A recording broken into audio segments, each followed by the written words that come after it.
Hi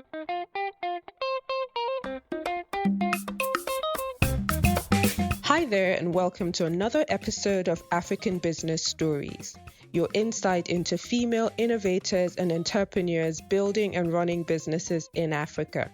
I am Akego Koye, and on the show today, we make a slight pivot. As some of you know, majority of female-owned businesses on the continent are SMEs. Some are even micro. All are heavily impacted by the COVID-19 pandemic. This interview is the first in a series of focused conversations around solutions and tools for entrepreneurs and business owners in Africa. I'll be speaking to companies and organizations providing much needed support for SMEs. Today, I'll be chatting with Omoshalawa Adeyemi, also known as O. She's the head of Global Partnerships and Expansion at Flutterwave, a Lagos-based fintech company that helps banks and businesses build secure and seamless solutions, making it easier to do business across the continent. They recently launched a new product to support SMEs in Africa. It was an interesting and insightful conversation focused on solutions. Enjoy. Oh, just wondering if you can very quickly just tell us a bit about you. Tell us a bit about your background and how you came to tech and to work for Flutterwave. Absolutely. Full name is Omoshalawa Adeyemi, but everybody calls me O, as you know. Born and raised in Nigeria. Moved to the US when I was about 15 and a half. Moved to California. Went to college in California at UC Berkeley. Studied business administration. Then while I was in college, I had this moment of I would like to have a career in a field that I know that I can at some point go back home and use some of the experience I gained in the US to make that sector better at home. So I decided to go into healthcare, not practicing healthcare. I never want to be a doctor. I squirm at the sight of blood. So I figured that was one factor that probably disqualified me. So I went into healthcare consulting, focusing on revenue cycle analysis for a private consulting company in San Francisco, with the intention of one day going back to Nigeria or somewhere else in Africa and seeing what we can do to improve our healthcare systems. I was there for about 3 years before I slowly and painfully realized and accepted that I wasn't quite fulfilled in the space. At the same time, I didn't really know what else there was out there or what else I would be interested in. Because up to that point, healthcare was the only thing I was exposed to. Right. And I thought to myself, well, you've always wanted to get an MBA. This sounds like a good time to go back to school and figure out what's next. So I went to grad school. I went to MIT Sloan School of Management. While I was there, met lots of people who came from different backgrounds, got to learn what things like private equity and venture capitalism were. Then I started hearing just this one term, Fintech, that was just being thrown around. This was in 2015. So in Africa, this was sort of like post the beginning of the rise of Fintech on the continent. Wasn't really sure what it was, but I went to a few seminars that some of my professors hosted with speakers who worked in the space to get more information, get more education. At the time, I was also organizing the Africa Innovate Conference for MIT. So I thought it'd be a good opportunity to have a fintech panel and invite some of these speakers to come and talk about what's happening on the continent. Right. From there, I realized that the problem that fintech was trying to address were actually problems that I faced in my own life, sometimes on a daily basis, like being in the US, trying to do something in Nigeria that involves sending money. Right. It's like sometimes painful, it's quite expensive, or having a sister who is a fashion designer wanting to purchase a swatch on Amazon and not being able to, and somehow I have to figure out how to help her make the purchase. So I made a list of some of the criteria um, of what I was looking for in a post MBA role. I wanted it to be in the fintech space, preferably something to do with payments or loan platforms, preferably something in emerging markets with a strong priority for Africa. Then I wanted to be able to maintain my base somewhere in the US. And after searching high and low, there was one company on the list that sort of checked all the boxes of what I was looking for. At that time, Flutterwave was, I want to say, about 8 months, maybe 9 months old. So there wasn't that much information on the internet. I was trying to figure out exactly what this company does. How do I get in? It wasn't that clear. It wasn't that information. I didn't know anybody at the company, but I thought I'd try it anyways through their contact us form. On the website at the time, I just sent a very brief message saying, hey, I'm interested in your company. I don't see a careers page. I don't know if you're recruiting. I don't know if you have a presence in the US, but if you do, I'd very much like to chat. And then fast forward almost 3 years later, here I am. Now enter Flutterwave. So Yes. you're the head of global partnerships and expansion. Yes. And I know that in a pre-COVID world, you would be circumnavigating the earth or the continent, as it were. So if you can just tell us a bit about Flutterwave and what Flutterwave does and the solutions that it brings specifically to the African continent and businesses there. Yes, absolutely. So Flutterwave was founded in May of 2016. So we're 4 years old this month. Congrats. Headquartered in San Francisco, but largely operating on the African continent and building payment solutions for Africa. The company was founded on the premise of solving the digital payments problem in Africa. Unlike the US or North America or even Europe, where we're pretty much developed when it comes to digital payments, when we're transacting online, we can check out easily with our cards. Sometimes we'll make a payment with our bank account. The story is quite different in Africa. One, you start with the number of countries that we have on the continent, over 50. Then across those 50 plus countries, you have about 40 currencies. In addition to that, you have a high prevalence of different types of payments across countries. So what that means is if you're looking at Nigeria, for example, you'll find that most digital payments are made either through a debit card or a bank transfer. But the story is quite different when you start to look at other African countries. You find a blend of card payments, mobile payments, QR-based payments, USSD-based payments, most of which are often not interoperable. In the case of mobile payments, if you look at Ghana, for example, they have 3 mobile payment operators in that country. They've got MTN, they've got Airtel, and they've got Vodafone, in addition to card payments. So if you are a business who's operating in Ghana and you want to make sure that you can maximize your revenues and reach all your customers easily, you have to ensure that you provide support for all of those payment forms on your platform.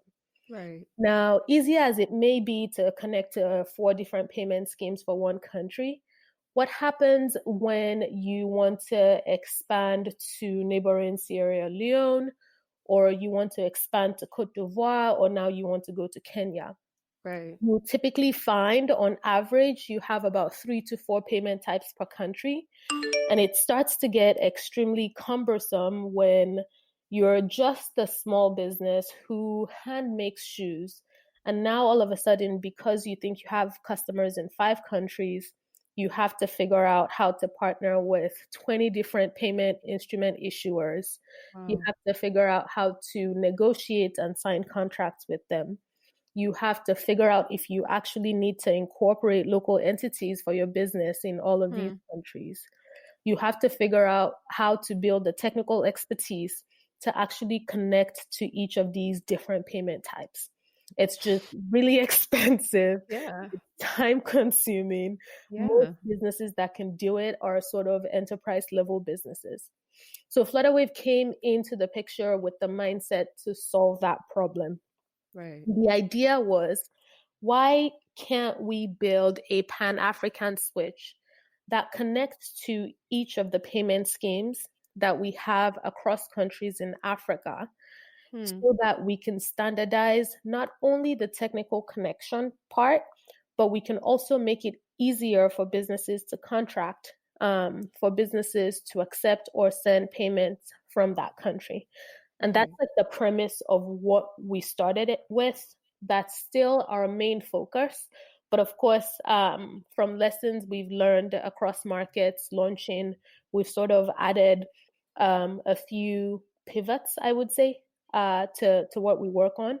But at the base of what we do, we're a payment technology company. We want to build one digital payment infrastructure that works across Africa, regardless of the country, regardless of the currency, regardless of the payment type, so that it can be easy for a business, enterprise, SME, or even individuals to move funds across the continent.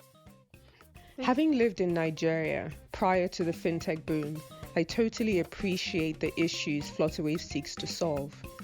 We talked about their customers, the value of strategic partnerships, and their commitment to be solution providers in Africa. Taking a quick step back and taking a look in, we've tried to structure the business to be two-pronged. We have a B2B side of the business, and we have a B2C side of the business. Okay. The B2B side of the business handles our relationships with other businesses, our bank partners, our telco partners, while the consumer side of the business works directly with consumers by providing them with a P2P application, which I can get into a little bit. On the consumer side, it's an app which I'll liken to a PayPal or a Square Cash. It allows for funds movements between individuals, whether on the platform or whether from MTN in Ghana to Airtel in Uganda.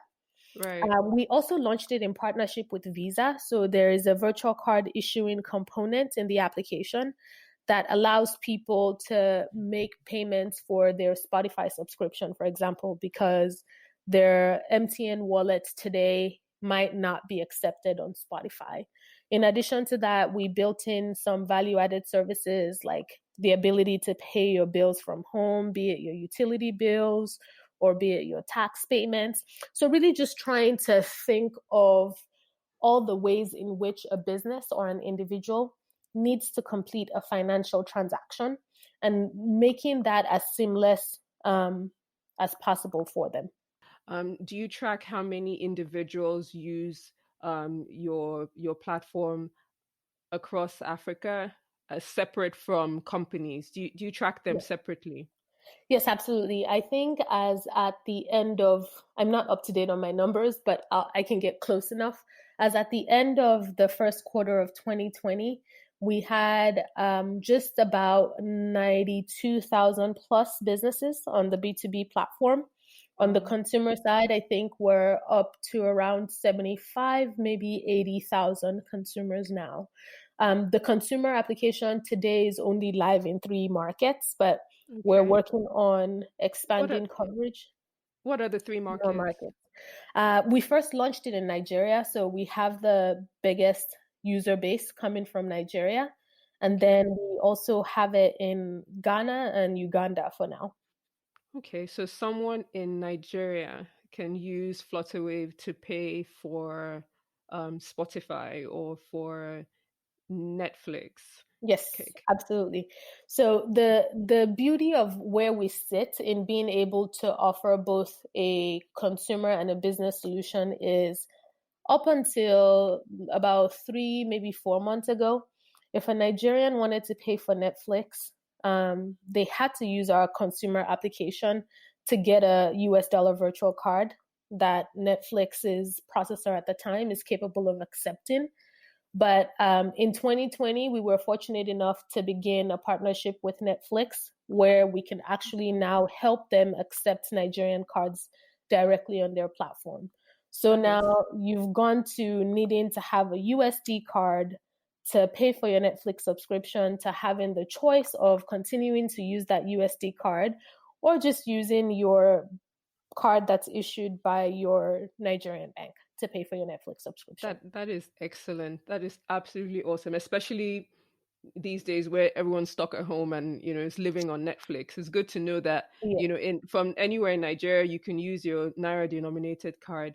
That's absolutely excellent. Just talking about partnerships, we've talked about. I just wanted to hear a little bit more about some of the partnerships that Flutterwave have gone into recently and the impact and the benefit it brings to your business and consumer customers. If you can just talk a little bit about your partnership with Visa, Worldpay is another one I read about, and Alipay. Yeah. I think those are three really big ones. So if we can just go into those a little, that would Yes. be interesting. Absolutely. So our partnerships with Visa and MasterCard actually have been crucial to our existence since day one. There's no way we would be able to exist as a payment infrastructure company without having the support of the two biggest card brands across Right. the globe. In addition to that, we've worked on many different initiatives with both card networks. I think I mentioned earlier on our consumer application, Bata, we co-launched it with them in Nigeria. I think it's going on 2 years now. So first of all, they're both investors in our company. MasterCard was a Series A investor. Visa came on board as a Series B investor, which we announced towards the end of 2019. So we've had a great time working with both card networks. They enable us to accept or process the card payments that we process on behalf of our clients across the continent. Alipay was a very strategic partnership for us in the sense that we know that there is a lot of trade between the African continent and China, other Asian countries as well. But one recurring thing you continue to hear is how difficult it is to actually move funds to complete the trade transactions between both places.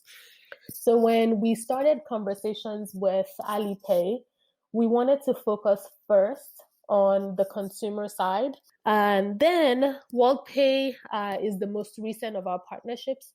So they came on board as one of our Series B investor.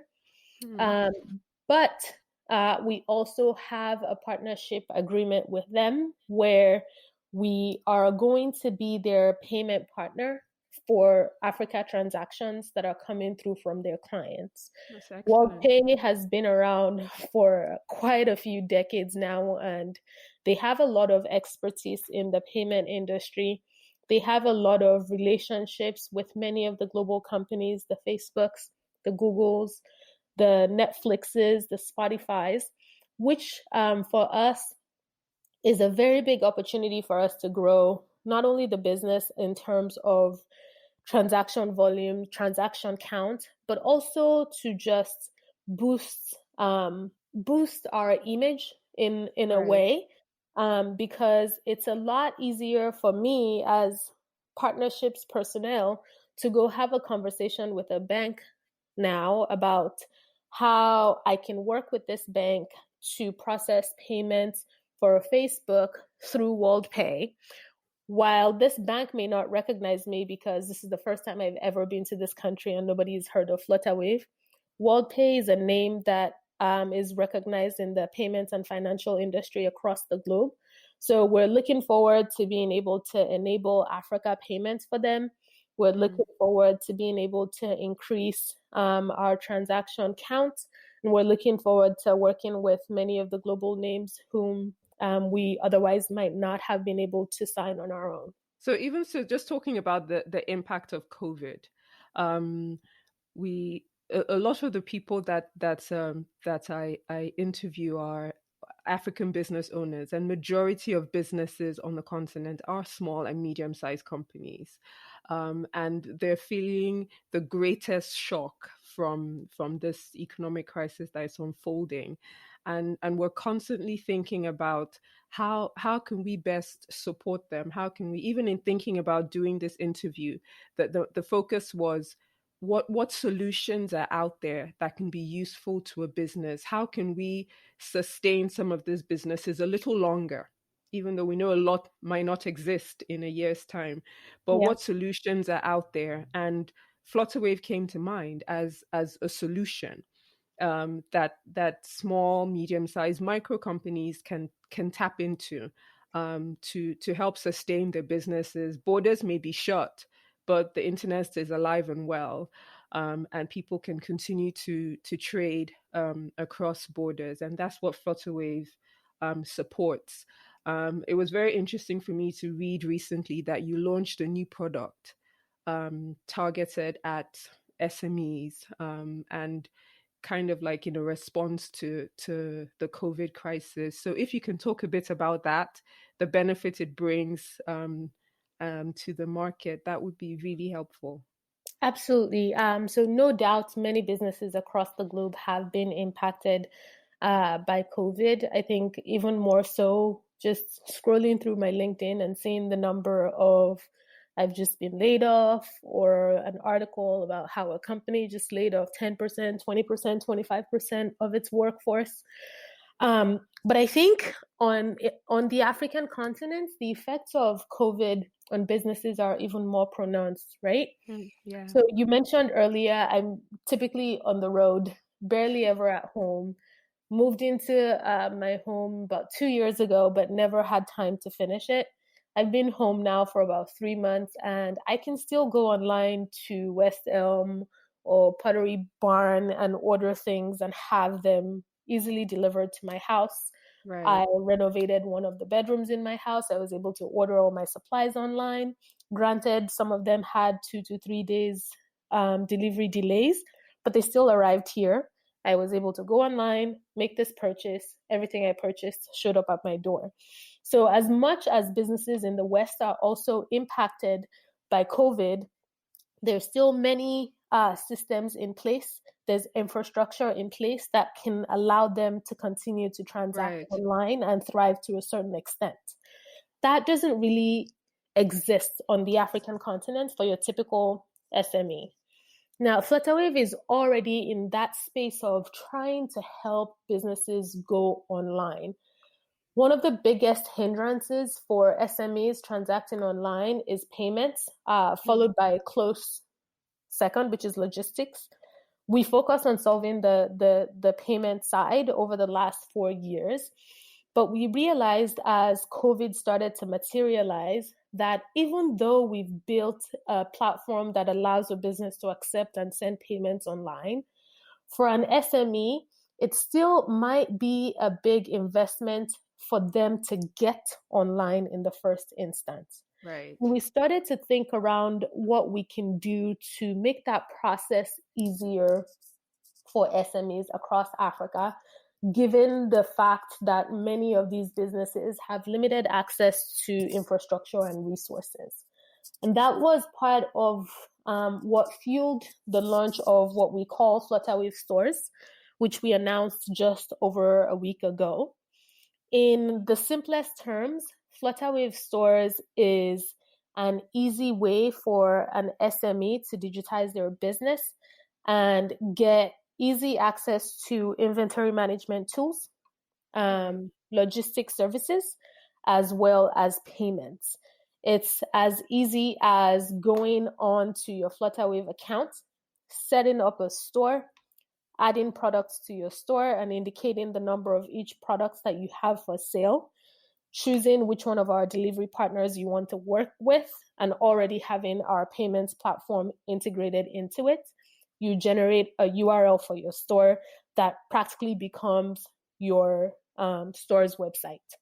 This is in contrast to having the owner of an SME have to figure out how to build a website, how to get a logistics partner, how to get a development team that can properly integrate a payment gateway for them.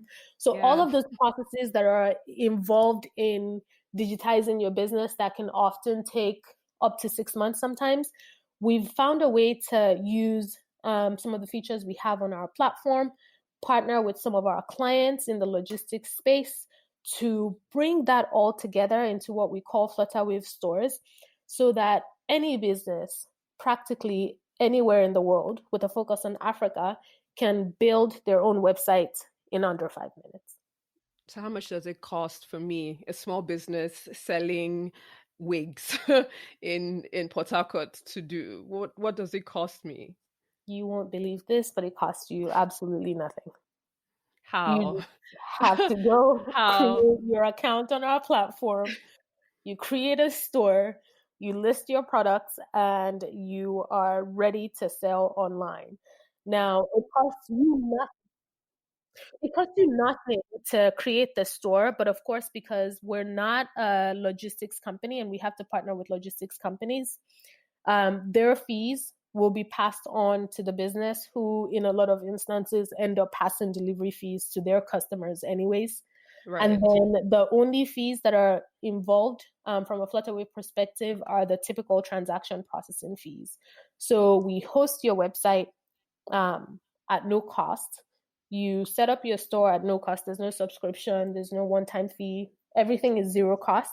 The only costs to be expected are the cost of delivery, which are from our partners, and then our typical payment processing costs, which you would get if you had your own website anyways.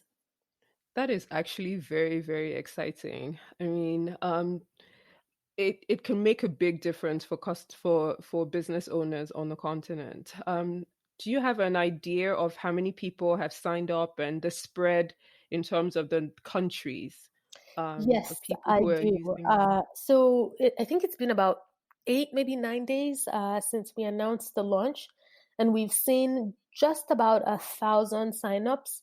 Most of Wow. them coming from Nigeria, of course, not only because it's our biggest and first market, but also because it's where you have a lot of people, therefore a lot Business. of Yeah. businesses.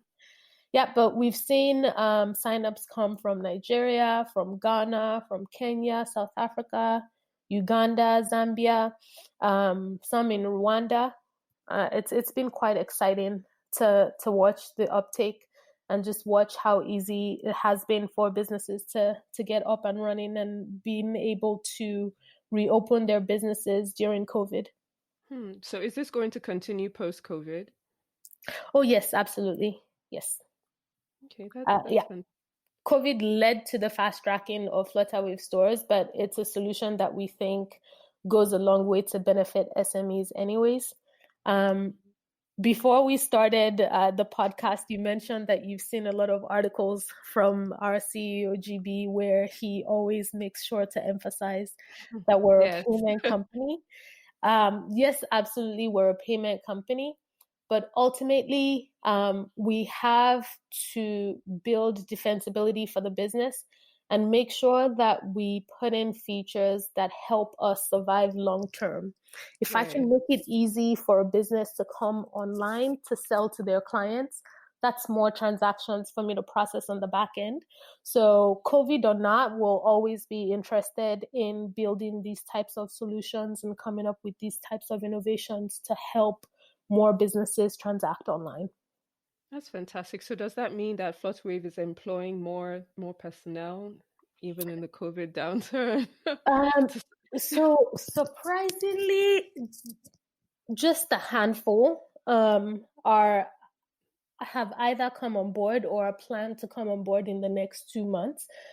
I think one thing that we've been fortunate enough to date is to not have to let anybody go just yet.